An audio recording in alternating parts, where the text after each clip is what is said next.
Blessings, everyone. Here we go. Welcome to another very excited episode of Wobble, which is brought to you by Idea Trainings, a training platform that provides both kind of trainings, core technical engineering related, and as well as soft skills training. And today we have an open book with us. But prior going into the conversation with him, I would like to tell you that generally there are two Ghauris famous in Pakistan. One is Ghauri Missile and the second one is Ghauri family. So you got the clue that to whom we are going to dive into the conversation. Well, the thing is, this isn't a time to sit back and wait for the future events to unfold. Actually, no exploration of the future can be conclusive. And one of the most defining characteristics of our age is actually its ability to surprise and confound. And to be prepared for this future, we really need to understand it.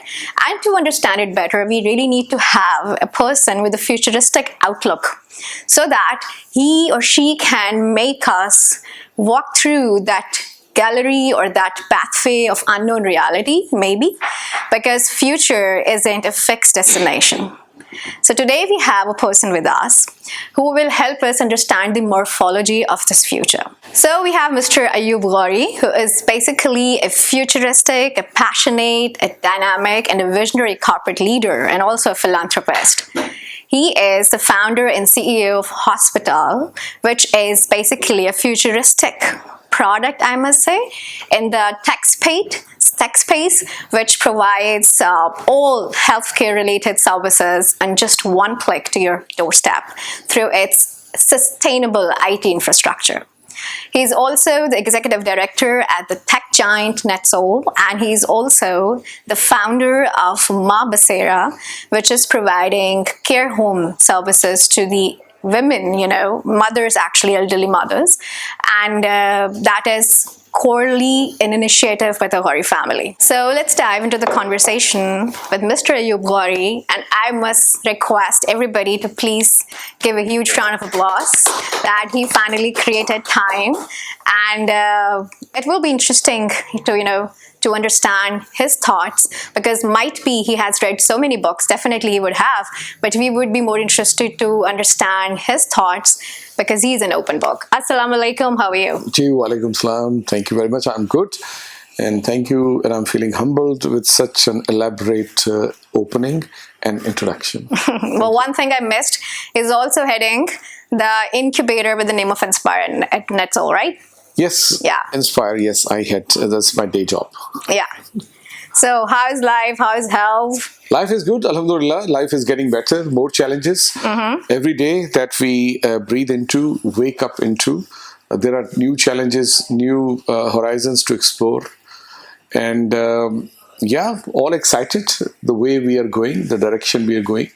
Every time there is an adverse news, I feel there is more opportunity for us to shine as a community, as a country as well. So you said very rightly that the times we are living in are extremely volatile, uncertain, complex, and ambiguous, to whom we call VUCA world. Yeah.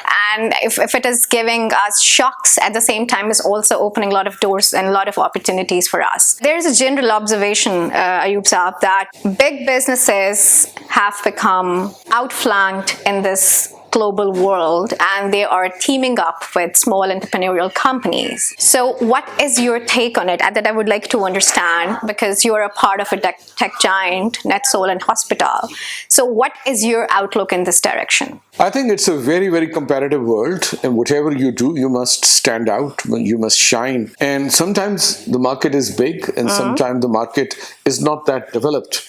So mergers and acquisitions do happen, and they must. Why duplicate your effort towards the same thing? Why not combine forces and bring out a better product for the consumer? IT has a very strong role to play in a country like ours. We can, I've spent most of my time abroad, and I found at that time, IT has its own passport. It doesn't matter what country passport you present. If you're an IT technician or engineer or professional, you can get to anywhere. Yeah, and also now, being an entrepreneur, having a startup, again, that's a passport to enter any market. So with IT, if we can work it in the way, create the demand for our services and products, we can scale the world. Okay, so this is where I'll drive my next question through your conversation. So Sure. everything is getting digitized, Yeah. right? And these digital, platforms somehow have become a kind of buzzword. They are matching, for example, workers with employers, like job portals, skills with the demand, for example, like the freelancing, you might say, or the upskilling or reskilling related ID certification platforms. Yeah. Or they are, connecting the innovators with the capital, like virtual incubators, or they're also connecting or matching the consumers with the suppliers, like any other e-commerce platform, right? And this is also an opportunity for serial entrepreneurs like yourself, to actually raise far beyond or reach far beyond in their size in terms of influence and scale. But do you think that this is just a fad which may work in the current situation or may disappear in the emerging future? Very interesting question. See, business is not very complicated. If you talk about what is a business, there is a provider and there is a would-be consumer. Simple as that. All these buzzwords, digitization or Web 3.0 or any industrialization, it's aiding your access to your consumer, isn't it? Making it easier to access your consumer. And for a consumer, makes it easier to get the product or the services they desire. With digitization, you open more new doors. You identify communities, you identify your consumer, your customer down to the T. So you don't have to spend millions and millions of dollars on advertising, traditional advertising or marketing. So digitization is here to stay. Combined with big data and artificial intelligence, it makes to reach the consumer easier, and for the consumer to get the access of services easier. Great. You very rightly said that convenience is getting redefined, the value chain of expectations is actually disrupted, and it also provides a lot of opportunity on the part of the companies to really tap into this in that domain and capitalize that Sarah, opportunity. let me add, the second part of your question, is it a fad? Yeah. We don't know. Until a better technology emerges, every time we feel we have scaled it, we are there. But there is more. Quantum computing is coming. Cryptocurrency is coming. Blockchain is coming in. So, and we are in early days of all those technologies. With time, you'll realize there'll be more buzzwords. Right. And then the digitization or all the other buzzwords would seem like fad. So we don't know. Okay. And so, from where I got another point from your conversation. Sure. So you talked about huge buzzwords like cloud computing, cloud engineering, data science, artificial intelligence, digitization, and blah, blah, blah. But do you think, is it more about the technological innovation, or is it more about how humans actually use technology? The entrepreneurs, they innovate. This is to their credit, or why they're called entrepreneurs. They innovate. They find new ways to bring value to the consumer. So I think we keep developing something better, better experience, customer experience, better reach. We keep try to drive the cost of providing services lower and access to a bigger audience. And audience in the end, they are seeking how they can benefit more, how they can get more out of their dollar that they spent. Right. So it's a quest on both sides, and it shall continue. Great, great. And do you see that, because you are also a serial entrepreneur, you're also mentoring and providing a lot of guidance to the new startups as well. Yeah. So do you feel this thing, which I have somehow felt, which is general observation, that Pakistani youngsters, they're only moving into specifically e-commerce domain.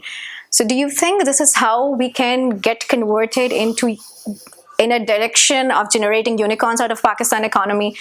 if you have to advise the national policy makers that how they can create unicorns out of Pakistan economy, what would be your advice?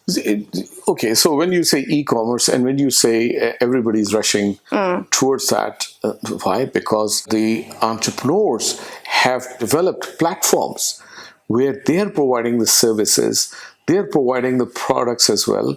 They just want a third party to come in, use their marketing and access all of that. So today, a youngster, a freelancer, doesn't have to invest money. They have to be good in what they do, and that is digital marketing to reach to the customer.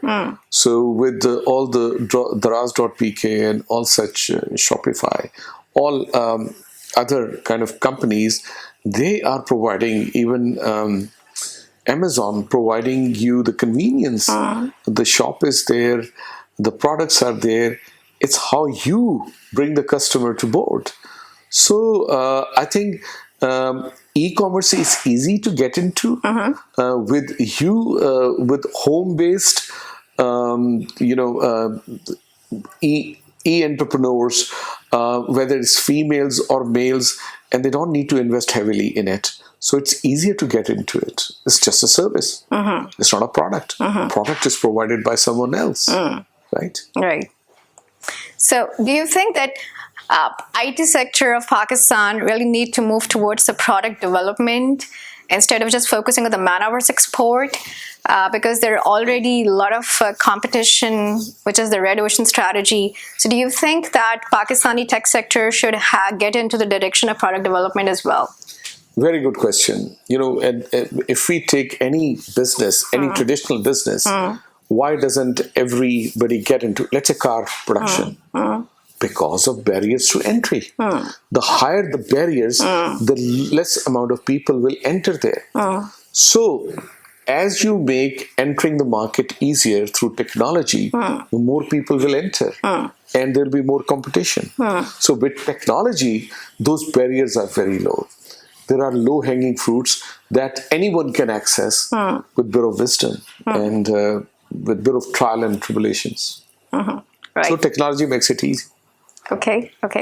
One more question that I would like to ask is that now there is another race of competition and the pace of development is very, very high. And now there's a new trend, which is not something very new, but it was prevalent. Organizations are diversifying and entering into the new markets. So do you think it also brings a lot of risk in terms of brand damage and failure? Like recently, Elon Musk out of nowhere purchased Twitter in $44 billion, and now it's going through severe challenges. What is your take on it? Again, a very good question. When people have spare money, they want to enter different verticals. And in the end, they want to access the consumer more. Whether one company buys another one, Facebook, let's say, buys an Instagram, or any other company, or WhatsApp buying another company, or WhatsApp being bought, making the access easier, ticking all the boxes. So the competition is not there anymore. They control the market. So any big businessman today wants to control the media, the access point to the consumer. And Twitter is the largest platform in broadcasting. So I think it's a rich man's toy. You go out shopping when you have billions and billions there. You can bid $44 billion, and then later on you can regret, why did I do that? And you still have to do it, and you can do it as well. And then you fire a bunch of people in anger and in anguish. And that's a separate matter. But this is what people are doing. They have spare cash. They want to be bigger. It's not just about money anymore. Control.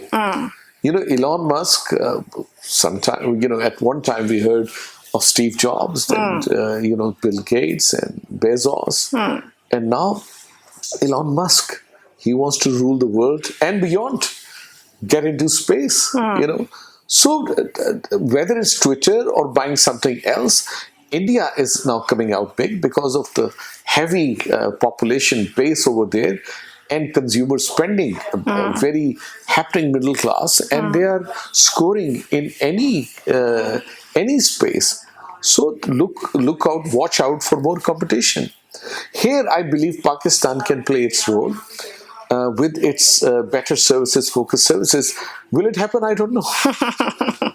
I hope we can be competitive enough, but we don't believe in ourselves. We lack that vision. And I think people, more experienced people like, I won't say us, I don't consider myself, but it's up to the more experienced people to share their wisdom and how to expand business, scale business, how to get into different verticals, different markets, and how it would benefit them. It's very important. When a startup is happening, expanding, what are the choices? So it's extremely important to make the right choices. It's extremely important to exit if you must.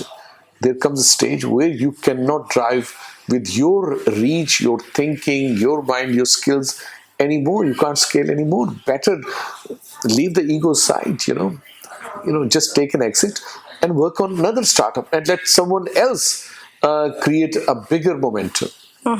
So do you think is it a cool idea to diversify a lot? Does it diversify the focus of the leader as well or not?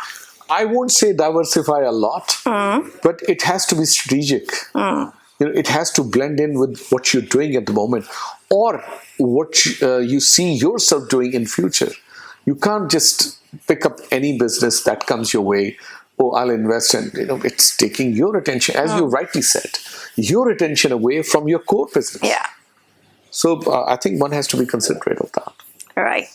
Okay, so the conversation is going very smooth, so I would like to continue it if you don't mind. Sure. So how important is it on the part of the organization to keep redefining its business definition, especially in this extremely disruptive scenario we are going through? Again, a very good question. If you don't reinvent, you get extinct. There's a new technology, there's a new entrepreneur coming out every day with fresher thinking. In some part of the world, your kind of business is being done in a better way, in a more cooler way. So if you don't adapt quickly, reinvent yourself, you're going to get extinct. So as organizations become huge, they become overstructured, they become very centralized, and they somehow lack in terms of agility, in terms of creating and promoting thought leadership within the organization, and as a result of which they lack on speed.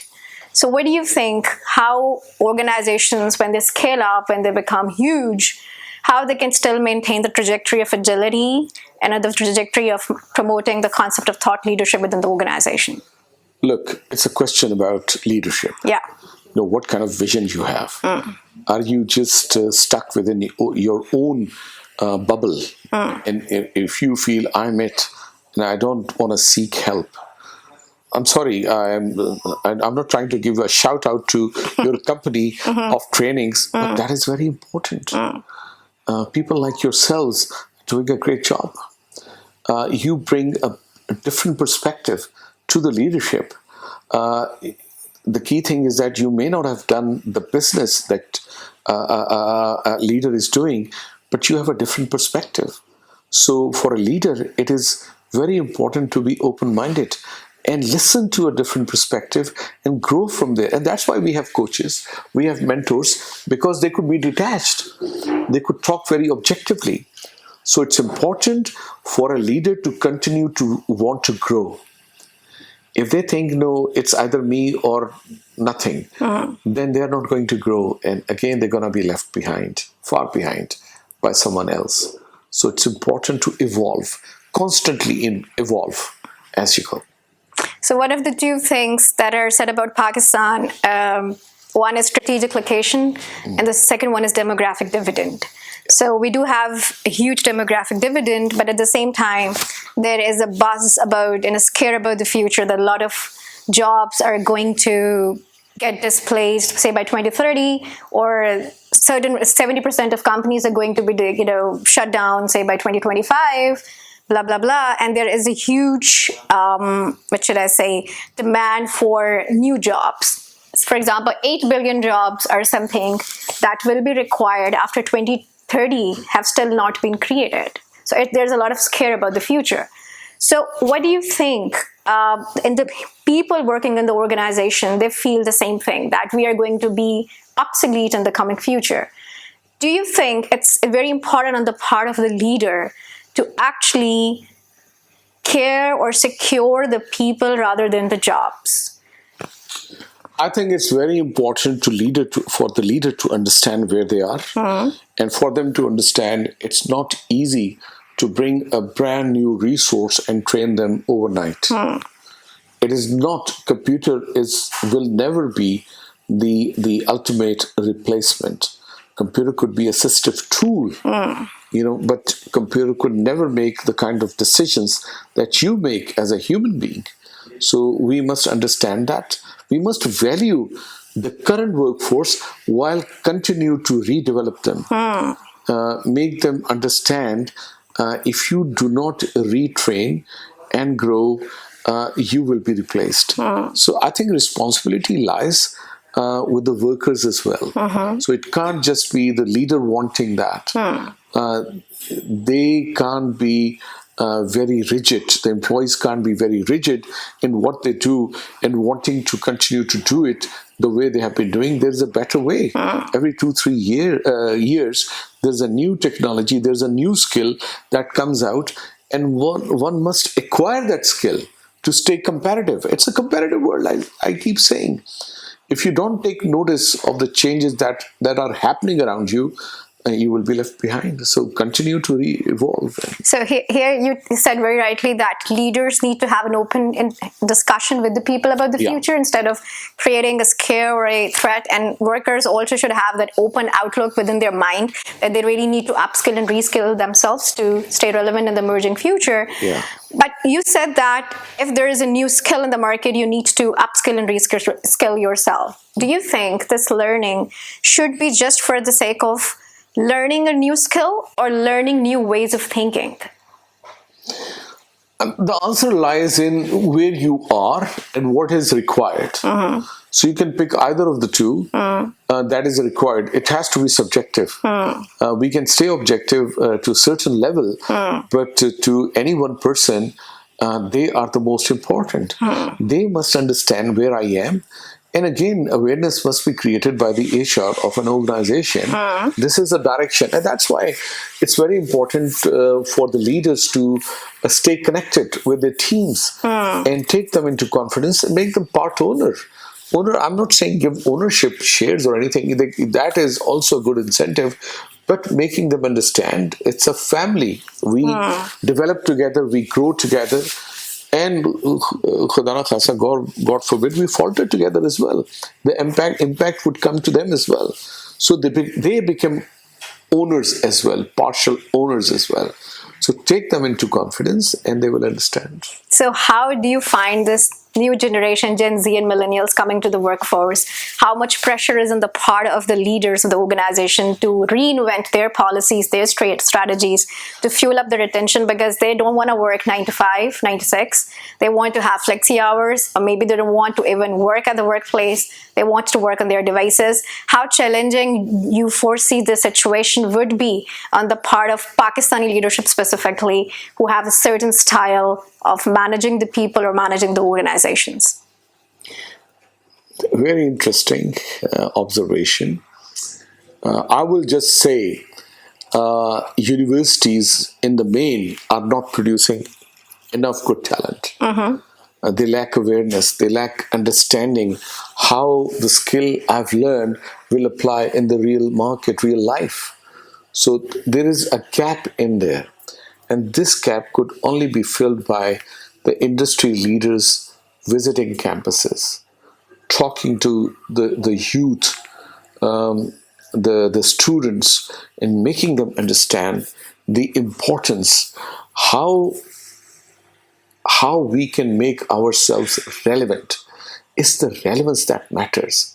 Just knowing a skill and having a good CV is not enough. Is what you say in, like you're asking me questions. If I'm not relevant to your questions, it doesn't matter. I could speak the Queen's English or whatever, King's English. It doesn't matter. Am I being relevant to your viewers? Can they connect with it? So same way, leaders have to take responsibility that whatever new generation is being churned out by the universities, they should know where they're going. What is it like in the real life? Top few universities do that.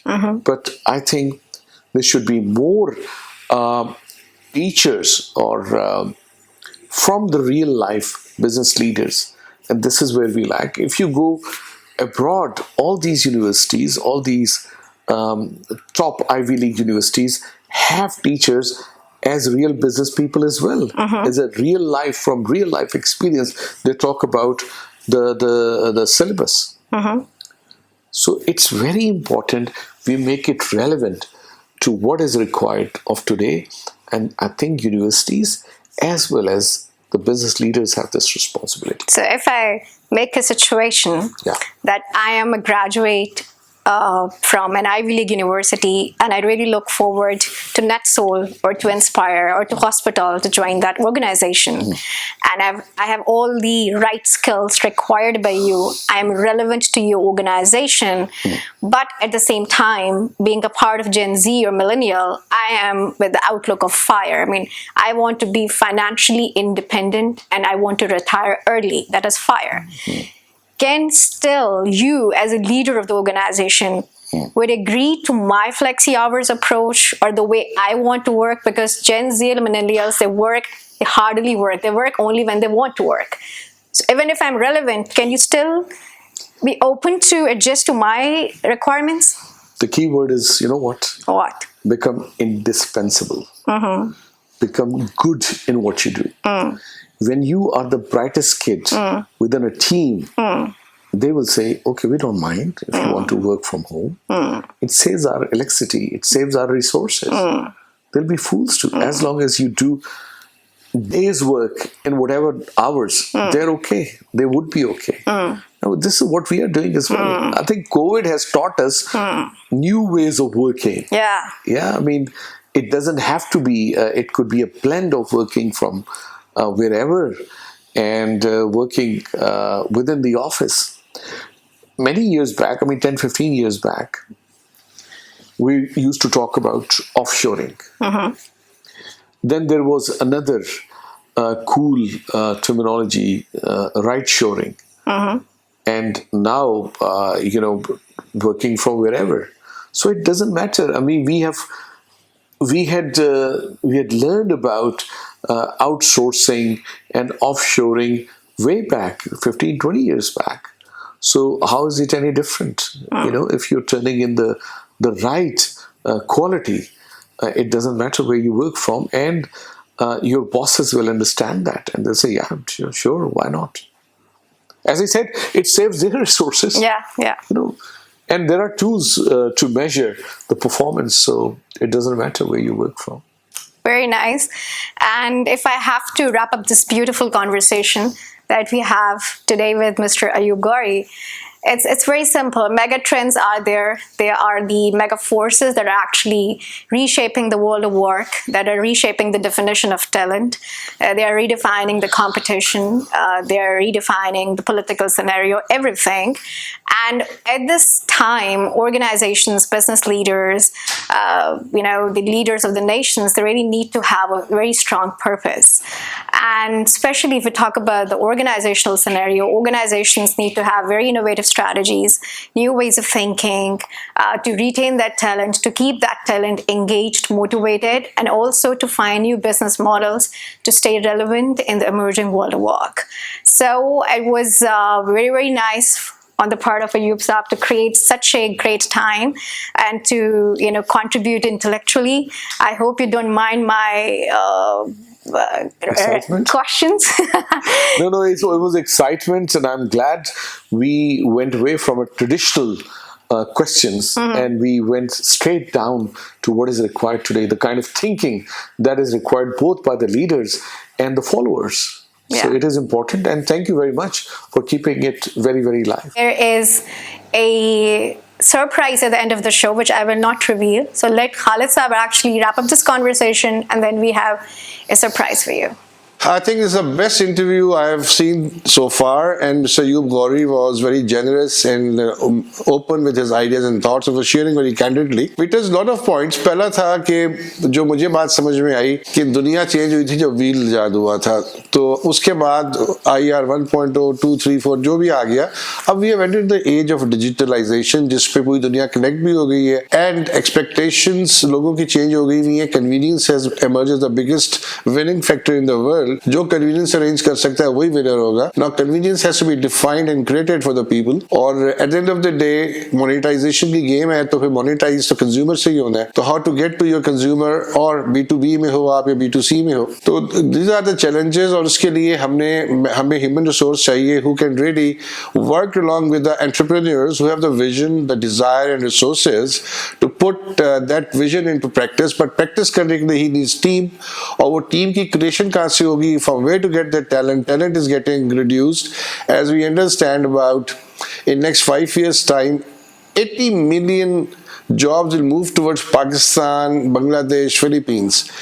And from where to find those 8 million people? We are not ready. Mr. Ayub Ghauri has rightly connected it with the university and academia. पूरी दुनिया में academia ही IPs own करता है, और उन्हीं की चीज़ें जो आगे मोनेटाइज होती हैं, जिसके ऊपर कमर्शियल लोग आते हैं. तो I think it's high time कि हम इंडस्ट्री और academia को कनेक्ट कर दें, और academia probably in my personal opinion should get governed by the industry. और industry के लिए चैम्बर ऑफ कॉमर्स में होते हैं, and maybe chamber of commerce, or there should be some other mechanism to design and decide what to teach, what to train. क्योंकि universities का focus है learning के ऊपर, जबकि मार्केट मांगती है स्किल. लर्निंग भी बहुत जरूरी है, स्किल भी बहुत जरूरी है, लेकिन we need to merge the two.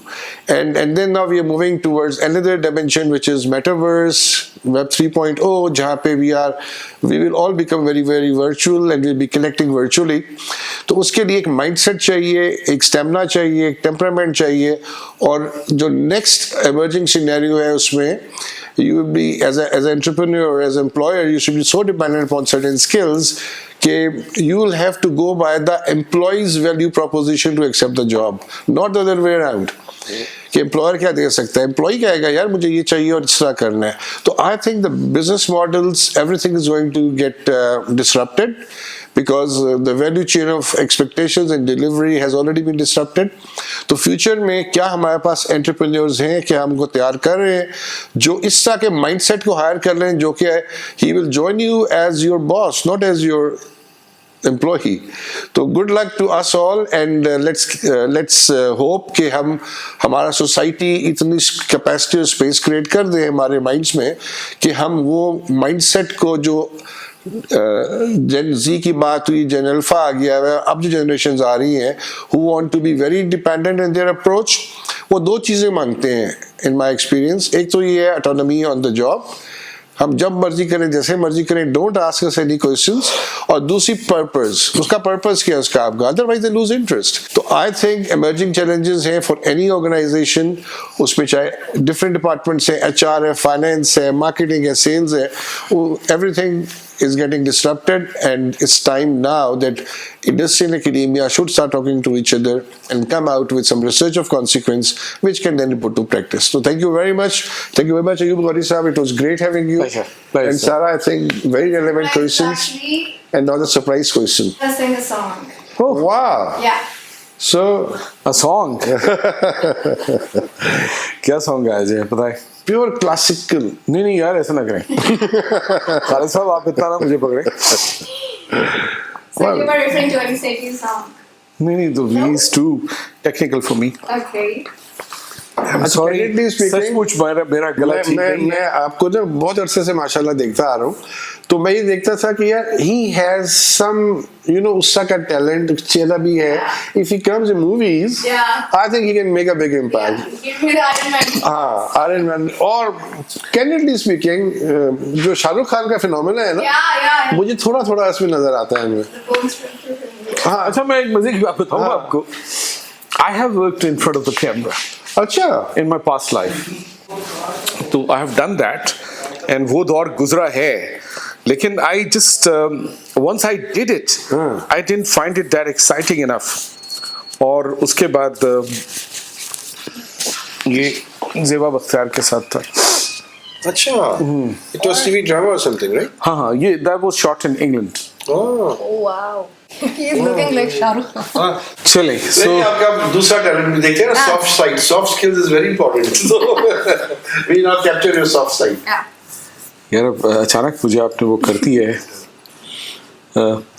ऐसी ज़मीं और आसमां, इनके सिवा जाना कहाँ, पड़ती रहे ये रोशनी, चलता रहे ये कारवां, दिल दिल पाकिस्तान, जा जा पाकिस्तान, दिल दिल पाकिस्तान, जा जा पाकिस्तान, दिल। Wow. Yeah.